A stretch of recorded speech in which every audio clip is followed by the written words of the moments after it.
Hey Grace Church, my name is Josh. Welcome to the weekly for the week of June 30th. Today we are talking about Christ exalted.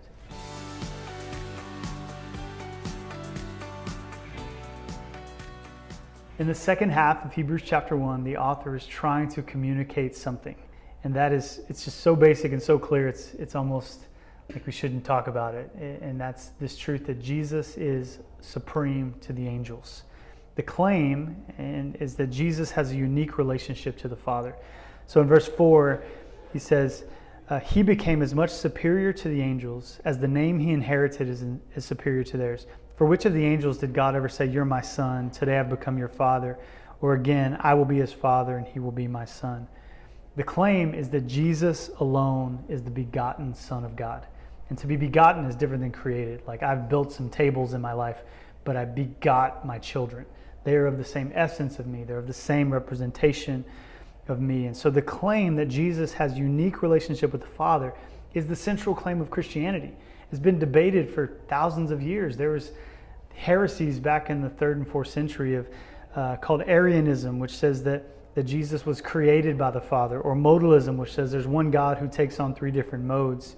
But at the end of the day, what the Hebrew author is saying is that Jesus is the same essence of the Father. He is one with the Father. He is both fully human and fully God.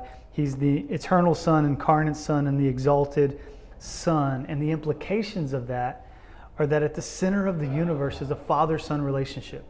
And because that's true, then that means our relationship with the Father is not based on our achievement, our merit, or our good works, but our relationship with the Father is based upon Christ's sonship. The author is being so clear that you don't stand before God hoping that an angel takes your side. You stand before God with Jesus at your side, with the co-heir, with the one who is God giving you his righteousness. And then he goes on in the second part to say that Jesus' dignity is exalted and his position is unchanging. He talks about how not only Jesus has a unique relationship with the Father, but secondly, he's the only one worthy of worship. That no other thing should be given our esteem and our worship or our allegiance. And nothing is more dangerous than diminishing the deity of Jesus. Other world religions, they don't ignore Jesus, they diminish his deity. That's a dangerous thing for us. We need to have no confidence in a fake God. We need to have all confidence in the one true and living God. And then the last thing is that Jesus' function is to rule, and angels' functions are to serve. Verse 13, to which of the angels did God ever say, "Sit at my right hand until I make your enemies a footstool"? Are not all angels ministering spirits sent to serve those who will inherit salvation? The author is saying Jesus currently rules and reigns over the world, and he's inviting us to live under his kingdom and under his rule.